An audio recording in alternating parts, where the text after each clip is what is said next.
Hello friends, this is Dr. Mitesh Kala, presently teaching in Campin School. Welcome to the online teaching resource.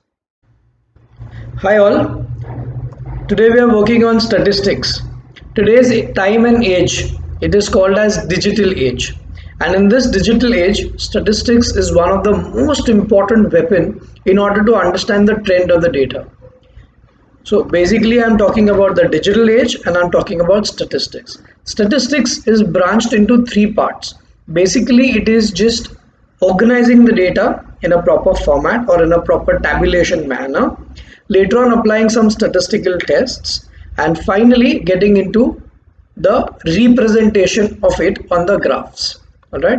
So basically, statistics, three major departments, as I already told you. The first one, tabulation, second one, calculation, and the third one is graphical representation. So in this topic of yours, statistics, in the first exercise, we are going to look into tabulation and three departments of tabulation. Now, tabulation can happen in three ways. First, the data is given to you, and when the data is given to you, it is in the format of raw data. All right. Then that data we try and convert it into tables. So the type of table that you can draw is called as ungrouped frequency distribution table or grouped frequency distribution table. So basically the first and the second is what we are going to focus on, that is raw data and ungrouped frequency table for the first exercise. And for the second exercise, we are going to work on graphical representation, how to represent it on the graph, which includes histogram and it also includes polygons. So once we begin, we will try and understand both of these. So come on, let's begin with exercise 18A, tabulation. So now that we know what statistics is, okay, let's begin recording the data in order to understand the trend of the data. So here we have statistics exercise 18A. You can see the data given over here in the raw data format. This is called as raw data format when all the data is just given at random. You are going to take this data, segregate it into different parts in order to understand the trend of the data. Why are we using statistics? Basically to understand the trend, what that data is talking to us, and then you can use that data or apply that data in different ways. So here question number 2 says that this is the data and create a frequency distribution table. Frequency means how many number of times a particular number is occurring. How frequently is it occurring, and therefore it is called how frequently, therefore it is called frequency, and therefore the table is called frequency distribution table. How is it distributed? How are the frequencies being distributed? Therefore it is called frequency distribution table. So this table will have three parts initially. Number one, class interval. Class interval means the classes in which you are trying to segregate. So basically the data can be in three formats written. One is raw data, second is grouped, and the third is ungrouped. Here this is a group data where you are grouping the data in order to understand the trend. Is that clear? So three parts. First part class interval, second part tally mark, and third part frequency. Frequency is the main thing what we are trying to look. Now what is this tally mark? So let's say you write the tally mark. And how do you use this tally mark? Now if I want to know how many numbers are between 1 and 10, I can't keep on counting or circling, okay, these are 1 to 10 like that. So there is a systematic method which we follow so that there are no mistakes, okay. So 8 lies in which class interval? Obviously the first one. So you write the first tally mark. So tally mark are bunches of 5, 4 standing lines and then 1 slant line making a bunch of 5. Alright, and then you start with another standing line, again another bunch of 5. So it becomes easy to count. Alright, so whenever I see a number in a particular class interval, I will put a standing line. So 17, how should you record? So take three numbers at a time, okay, 17, 33, 41 and put a dot. So 17, 33, 41. 41 obviously will lie here, okay. 47, 23, 20. 47, 23 and 20. So 20 obviously will lie in this one because here there is no 20 right now. So 20. 34, 9, 18. So 34, 9 and 18. Alright, so we reached here. 42, 14, 30. 42, 14 and 30. 19, 29, 11. 19. So now this is going to be a bunch of 5. So 19. Are you getting this? 29 is going to come here, and 11. So 11 back over here. So now another bunch I have started. Alright, 11 is where we reached. 36, 48, 40. 36, 48 and 40 back over here. 24, 22 and 2. 24, 22 also will lie here, so bunch of 5, and 2 will come right over here. 16, 21, 15. 16, 21, 15. 32, 47, 44. 32, bunch of 5. 47, 44, again bunch of 5 and 1 more. 33 and 1. 33 and 1. Once your tally mark is done, major part of the sum is over. Now you are going to write frequency. Frequency means how frequently the number has occurred, or what is the frequency between 1 and 10. So between 1 and 10, how frequently the numbers have occurred, that is what we call it as frequency. So in this case I can see frequency 4, 5 because it is a bunch of 5, easy to calculate, plus 3, 8, 5 and 1, 6, 5 and 1 again 6, 5 and 1 again 6. How will I know if my answer is correct? So you should always total this up, always. So 6 3s are 18, 18 plus 4, 22, plus 8, 30. And they clearly mentioned right in the beginning of the question, they're saying by obtained by 30 students. 30 students, so your data is for 30 students, you got 30. Alright, so at least some basic idea you will get that you have not left any child. There is a possibility you might have marked here instead of here, so your answers might differ. That possibility might be there, because of which you will lose marks obviously. So you need to be very careful while doing these type of sums, that whether you are doing it correct or whether you are doing it wrong. If you put in the wrong column, obviously your answers are going to be wrong. So you need to be very smart while picking up the answers over here. Is that clear, everyone? Okay, great job. Let's go with the next question. I want you to look at question number 1 as well. Alright, so just looking at this, there is some data question over here in form of words. So two types of data, one is discrete, second is continuous. So when you can break the data in decimals, such data we call it as continuous. When you cannot break it in decimals, we call it as discrete. For example, how many children are there in your class? Can anyone answer in fractions or decimals? Children can't be in decimals, right? So therefore the data is discrete. But when you can break, then it becomes continuous. For example, what is your height? So you might say 5 feet or 2 inches or 4 feet, 7 inches. So now you can break in decimals, therefore it becomes continuous. Perfect. So the first one, number of children in your class. What is the answer? Perfect. Your answer is going to be discrete because you cannot write it in decimals. Distance traveled by car. This can be in decimals, therefore the answer becomes continuous. Size of shoes. Size of shoes can be in decimals. Alright, so you can write, but it is not available in the market, is a different story. But it can be in decimal. So we will consider right now as continuous. Time can put into decimals, nanoseconds and all that, and therefore it becomes continuous. And number of patients in a hospital, you can't write it in decimals, therefore it becomes perfect with discrete, right? We are going to do few sums from here, and then 18A, the second part is right over here. So I'm just showing it on the screen. In case if you don't have the textbook, take a screenshot, take a printout or whatever you want, and you can refer to it. Alright, let's go with the next one. I want you to try sum number 5. Now before we get into 5, the data is given to us like this. Now if you look at sum number 2, the data was 10 and then 11. It is this type of data is called non-continuous classes. Continuous would have been 10 and then 10. Alright, so usually when you do statistics, we write all the class intervals in continuous form. But here right now they wrote it in non-continuous form. We accepted it. That is also fine. But generally you got to make it into continuous form. So right now in question number 5 also they have given it in non-continuous form. So what to do with this non-continuous form? Let's understand. Find the actual lower limit and actual upper limit. What is the actual lower limit? What is the actual upper limit? Okay, so the first one is a class. We call it as a class. 10 to 19 is a class. The number at the start is called as lower limit, and number at the end is called as the upper limit for this class. So what will be the lower limit for this 30 to 39? 30. And upper limit 39. Is that clear? But now since they are not continuous, we will make them continuous. And when you make them continuous, then what happens? You have to write the actual lower limit and actual upper limit. One more concept, something called as class mark or middle value. Middle value is also called as class mark. Middle value. So 10 to 19, what will be the middle value? How will you calculate the middle value? So you add the 2 and divide by 2. Alright. Now whether you take this or you take the real classes, that is actual class limits, and then take the class mark, the answer is going to be the same. I'll tell you once again once we do that, so don't worry. Right now your target is to find actual lower limit,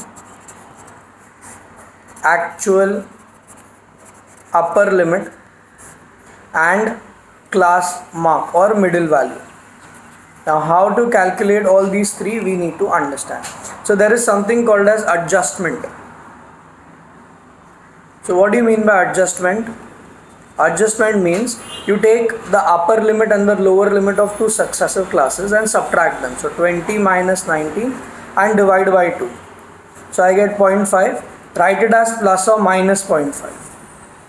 Once again, upper limit and the lower limit of two successive classes. So 20 and 19, because they are not continuous. You are trying to make these continuous so that it looks continuous throughout. So 19 and 20 we took, subtract and divide by 2. So half 0.5, write it as plus or minus 0.5. Now all the lower limits you subtract by 0.5 and all the upper limits you add by 0.5. What will you then get is actual lower limit and upper limit. So in this case it is going to be 9.5, 19.5. We took 10, we subtracted, we took 19, we added. Clear? Easy. What happens is the magic. Here this will be 19.5, 29.5, 29.5, 39.5. We are just subtracting and adding. So 39.5, 49.5. Can you see this? Now the classes have become continuous. See 29, 29, 39, 39. They have become continuous. So when you want to make non-continuous class into a continuous class, you need to get adjustment. How to do adjustment? Take these two, subtract, divide by 2. Whatever answer you get, plus or minus 0.5 or plus or minus that number. Clear?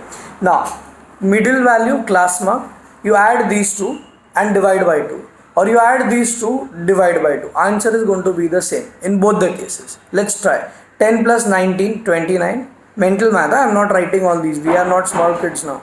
10 to 19, 29. 29 divided by 2, 14.5. So let's write this. And let's try with this one. 9.5, 19.5. So shift your 0.5 here becomes 20. 20 plus 9 is 29, which was here also. Divide by 2, you still get 14.5.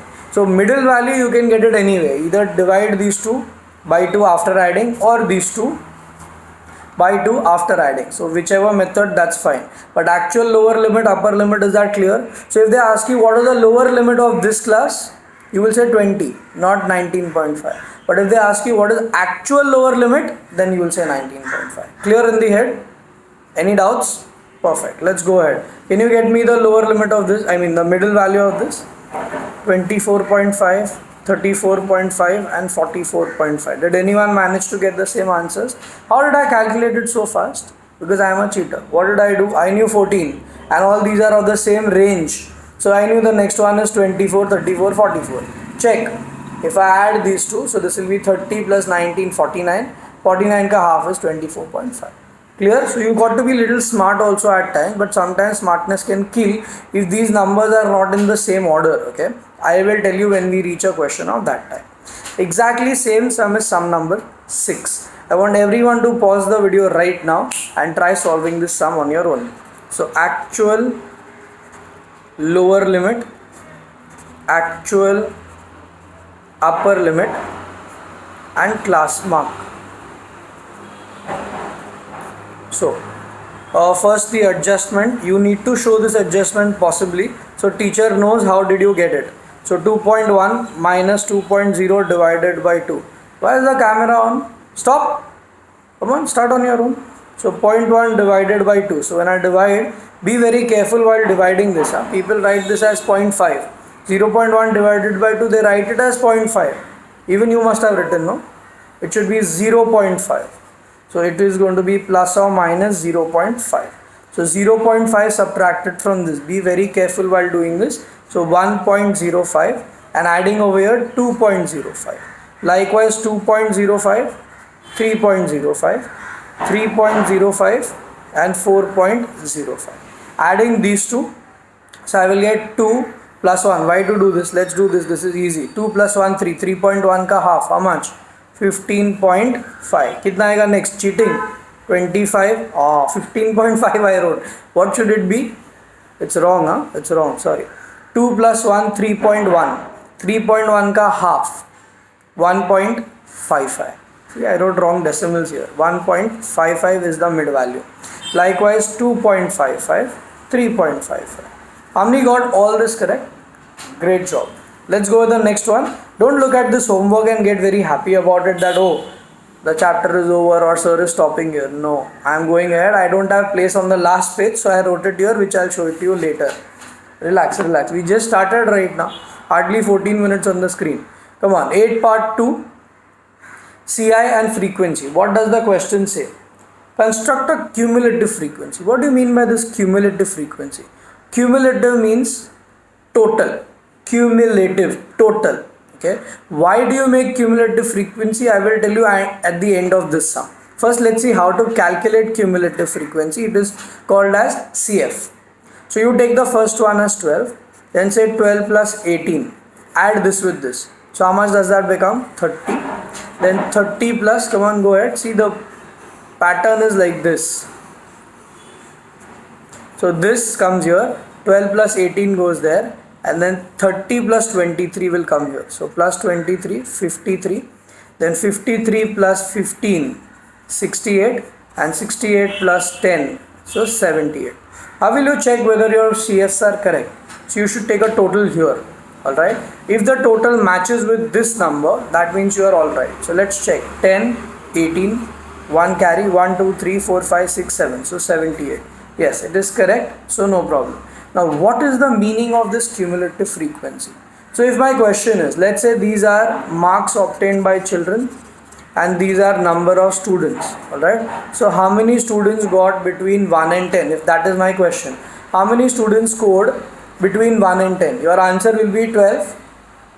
How many students, come on, quick, how many students scored between 31 and 40? 15 or 68? 15, because that is between that. How many scored between 21 and 30? 23. How many scored less than 10? Now I want to know how many people have not scored well. So my questions has changed. How many scored less than 10? So answer will be 12. How many scored less than 20? Matlab this also have scored less than 20. This also have scored less than 20. So I'll have to take these two and add. So my answer will be 30. How many scored less than 40? Now don't waste your time adding this. Directly say this number. Because this number is actually a total of all this over here. So less than 40, 68 people have scored. Are you getting it? Why we are doing? This is called less than cumulative frequency. Why less than? Because you are starting from top. And my questions also were how many have scored less than 20, less than 30, less than 40. The other way is more than. Right now we are not getting into more than. Don't worry, not in your syllabus. Less than is what if you understood, that is more than enough. So from frequency, did you understand how to go to cumulative frequency? Basically you keep on adding this plus this comes here, and not this plus this but this plus this. Many times I have seen children adding these two and writing it here. Wrong. The zigzag pattern should be in your mind. So if the pattern is known, you will never go wrong. Clear? I want you to try sum number 12, which is exactly reverse of this. You have to use some brains. I want you to pause the video, try on your own. Even if you take 10 minutes, I don't care. Come back with the correct solution without copying, using your own brains. I am 100% confident you will be able to do it. Frequency is given? No. CF is given? Yeah. Somewhere frequencies are given, somewhere cumulative frequencies are given. You know the process, how it works. So let's make the pattern first, so we know how to work it out. In the exam you can definitely do this, no one can stop you. So this comes here, that means what will come here? 15. Common sense. 15 plus this comes here. 15 plus this comes here. So how will I get this? So obviously I'll subtract these two. Correct? So 28 minus 15 will give me 13. Perfect. Now 28 plus 21 will come here. So 20, 40, 49. And then 49 plus 16 will come here. So 49, 59, 65. And then 65 plus something will come here. So plus what will give me 73. So again I will subtract these two. So 73 will give me 8. And then 73 plus 12 will come here, 70, 85. If you draw the zigzag pattern, it will be very simple for you to understand. But if you don't draw it, it will be very tough to understand and you will confuse, you will mess up. Is this clear, 12th one? Did you enjoy this one? How quickly we finish this? Because now logic is building, pattern is building in the head. We are not learning mathematics. We are experiencing mathematics. Okay? Let's go with the next question. I want everyone to try sum number 7. I forgot to ask, how many got the 12th one correct without coming over here and whatever time you took? Pat on your back, guys, and girls as well. Sum number 7. Let's read this. This says a list of questions and the data is given over here. Cumulative class interval and frequency. So the first part of the question is use the table to find these answers. Now can you see the problem over here? The problem is they are not continuous. Good, you identified. They are not continuous. Do you need to make them continuous? Not now. Did they ask you to? No, they didn't ask. So you don't need to do that. So what you need to do is in your mind, you need to think and answer these. Okay.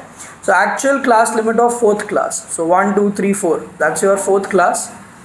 What will be the actual class limit? So first let's find the adjustments. So adjustment. First two classes you can take 35 minus 34 divided by 2. So 1 by 2, 0.5, that is plus or minus 0.5. So actual class limit of the 4th class. So that will be 44.5 because you are subtracting, and this will be 49.5 because you are adding. Clear everyone? Easy, simple. Now are you with me? Great. Class boundary. I forgot to talk about class boundary to you all. Boundary means the range that is available. Okay, so class boundary of 6th class, 1, 2, 3, 4, 5, 6 here. Boundary means the starting and the ending. The same thing basically. The same thing. Different name, class boundary. So what will be the 6th class ka class boundary? 54.5 to 59.5. That means any number which lies between this, we are going to record here. Okay, that is why we call it as class boundary. Class mark, you already know what is class mark, middle value of the third. Do you need to go to actual? No, you can if you want to, but from here also you will get the answer straight away. So third class 40, 44, total becomes 84, 84 ka half. So you can write if you want 40 plus 44 divided by 2, or directly also if you write, people will consider. So 84 ka half, 42 should be your answer. Upper limit of 5th class, 1, 2, 3, 4, 5. Upper limit is this. How many of you mentioned 54.5? That's wrong.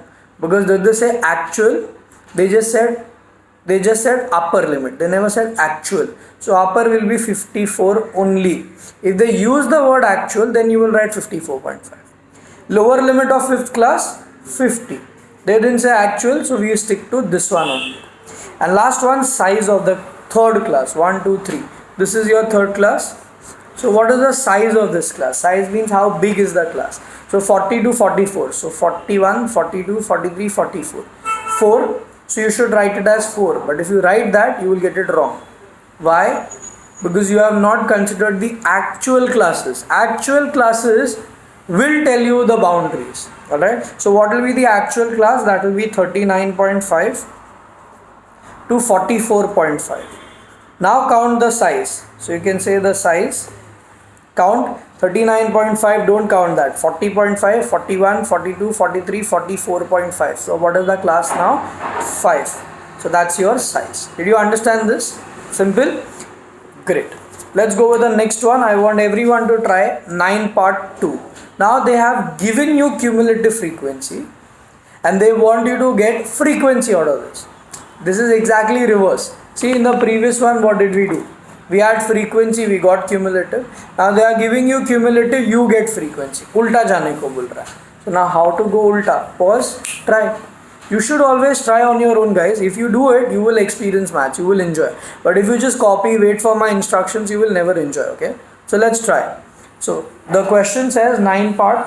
Construct a frequency distribution table. So frequency distribution table. Frequency distribution table में 2 part होना चाहिए. Class interval and frequency. Class interval is there.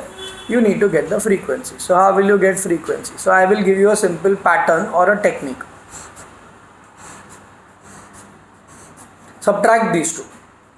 Matlab 30 minus 18 should come here. 46 minus 30. This one will be 73 minus 46, and likewise. The first one will be 18 because this is 18 only, nothing to do.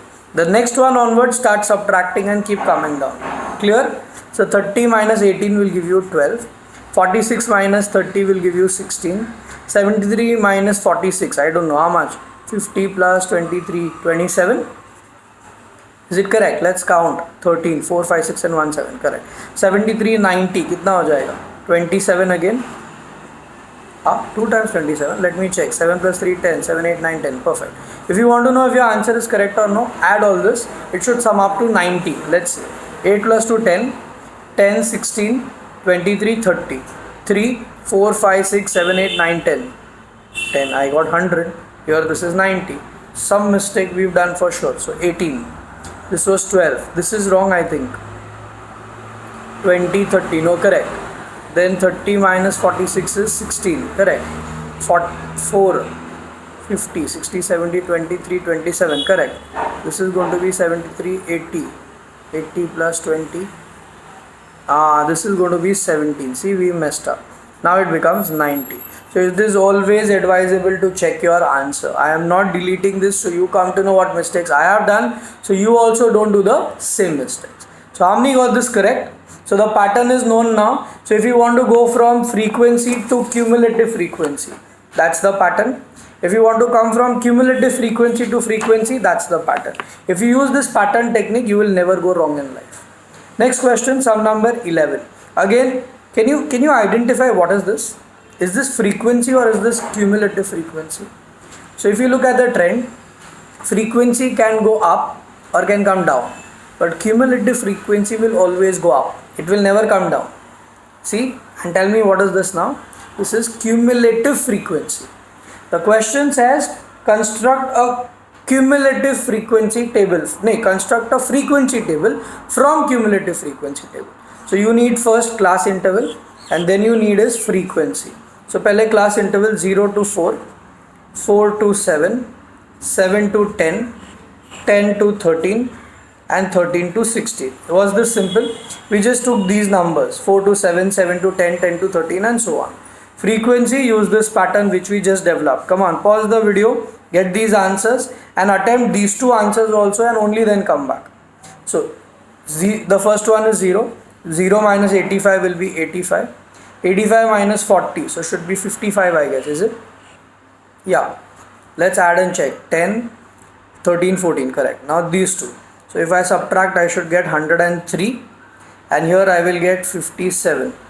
If you want to check, add this. So 7 plus 3, 10, 20. So 2, 8, 10, 15, 20. So 2, 300, correct? So my answer is correct. So we created the frequency distribution table. Now the answer, number of students in age group 10 to 13. So 10 to 13 is here. How many students are there? 103 students. Please write the word students. Many teachers are very particular about this, writing the units. Okay. Age group with least number of students. So you will tell 0. Don't take 0. Go for the least number rather than a 0. So which is the least number? I can see 55. So that is 7 to 10. 7 to 10 age group is what you can write. So this age group has the least number of people. Don't go for 0. Although 0 is the least, but still we will ignore this because there is no one in that category. Okay.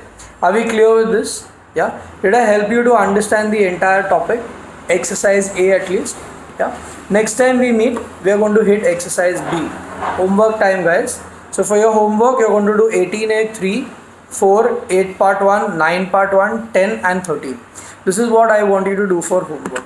I hope you are enjoying the videos. How many of you are enjoying the videos? Acha, you are coming to enjoy. Good. How many of you are experiencing maths for the first time now?